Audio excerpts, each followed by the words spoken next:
Now, you were one of the people who helped get Proposition 227 passed in California. It passed overwhelmingly, 61% of the vote.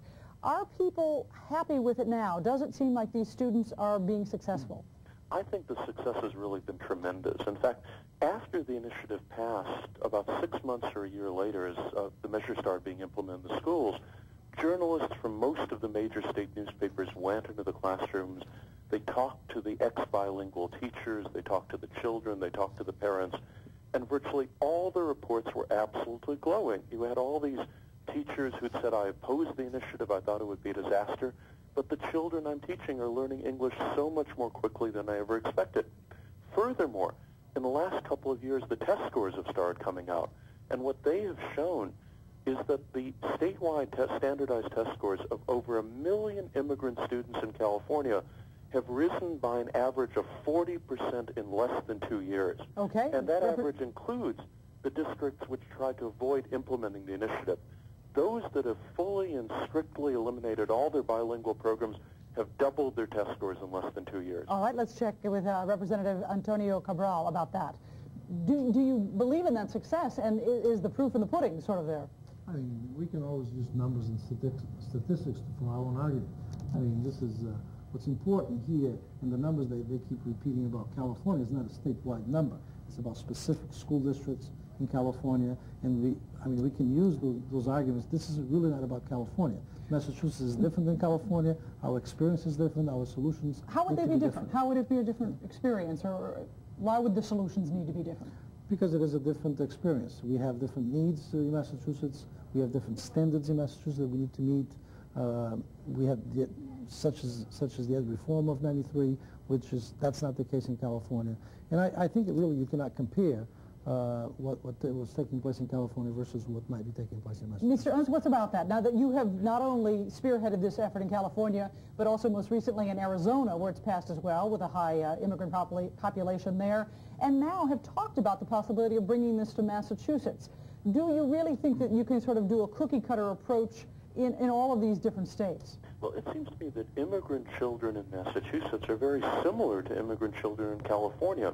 And all of the arguments which I heard in the earlier segment being made by the representative against English immersion were exactly word for word the same arguments that similar individuals made in California against our initiative.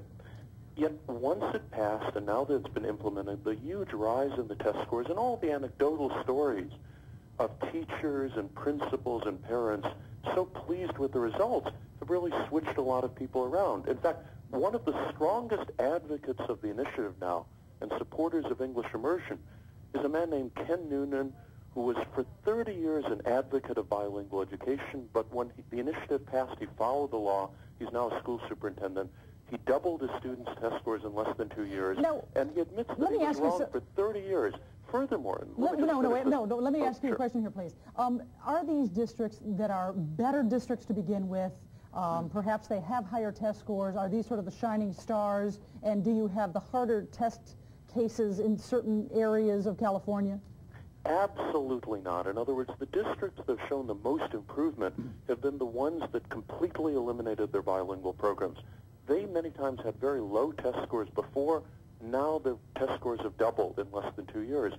Furthermore, the pattern is extremely clear. In other words, those districts that tried to keep their bilingual programs, that dragged their heels, in a couple of cases were legally exempt from the initiative, have shown minimal improvement in immigrant test scores. All right, Representative Cabral, is this a case here of people just not wanting to go through the change and being afraid of trying a new system? The case that Mr. Hans presents is English-only approach, which is an English-only movement that he believes in. We believe that education is more than just about language. It's about learning, knowledge, acquiring knowledge.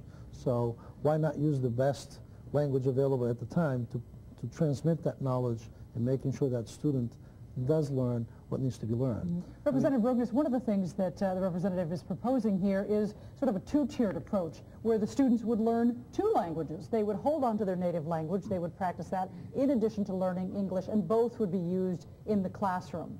What's wrong with that? Doesn't that make for a better educated student? I'd say experience has shown that that does not work. When you have teachers who are not truly bilingual, a child is not going to learn English. Teacher doesn't speak English, the child won't. My hope for Massachusetts is that we can have the same results as California without having to go through the initiative petition.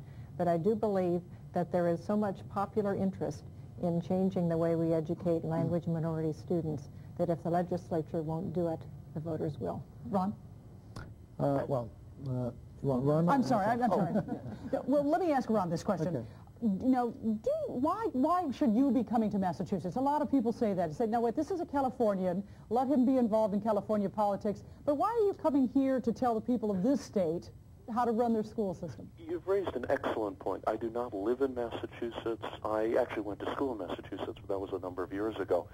I really would feel very uncomfortable coming into Massachusetts and assisting an initiative unless I was asked to come in by a critical mass of credible local supporters. In other words, people who come from an immigrant background or an educational background who have a lot of personal credibility on the issue of immigrant education.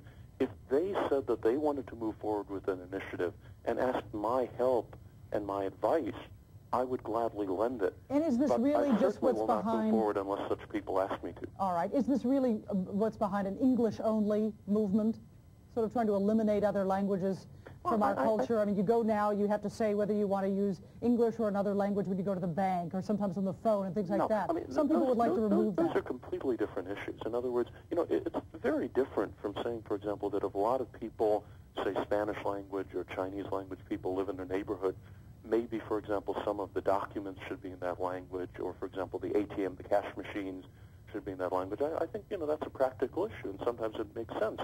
On the other hand, I really don't see any reason in the world that young immigrant children are not immediately taught English as soon as they go to school. Okay, let me get Representative Cabral's reaction. Well, I mean, this is the same old argument all over again. This is based on fear that people are not going to learn English. We know that over generations people always learn English. Actually, it happens the other way around. You have a tendency of losing the home language and the native language. You don't have to go very far. Most of us, or all of us really, are from immigrant stock, and most of us do not speak a second language because we lost it in the process. We in Massachusetts, we do have, as part of the reform of '93, a requirement for students to learn a second language. The other requirement in there is that the students be taught about their culture if they come from another culture. Is that really necessary? Is that where some of these critics, though, may get some ammunition in saying, why do they need to be taught about their home culture? They should be taught about America and about England. They are taught about America, but it's also important to have self-esteem and know it's important that your culture is also an important one. It's important to know that not all the writers are good writers, good authors is in the English language. They're not all British for that matter. So I think that's the whole concept of creating a better student, a better citizen to really progress in the society. The skills that are needed, are important to the point that we must move beyond this fear that people are not going to learn English. Okay. And all right, I'm sorry, we just need to move on. Representative Rogeness, final word? Well, it's not the function of the American public schools to teach an English child about England, an Irish child about Ireland, or a Chinese child about China. We're supposed to teach them our curriculum and enable them to succeed in our society, which they can do when they learn English well. Like a quick rebuttal? Okay, well, quickly. Basically, it is the responsibility of the public schools in this country, in this state, to provide an equal opportunity for each child to succeed. And that's what this major reform that I presented today will do, will continue to do, and all the numbers are in the information, and all the studies are really on our side. All right, we will see what the legislature does with this question. Thanks, both of you, for being with us tonight. My guests, Mary Rogeness, Antonio Cabral, and Ron Unz.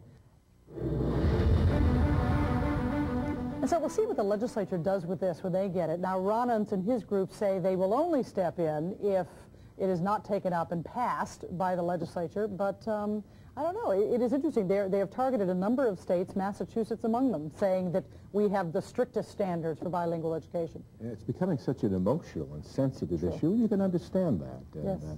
It's far from over, and the next step will be played out in the legislature. Right.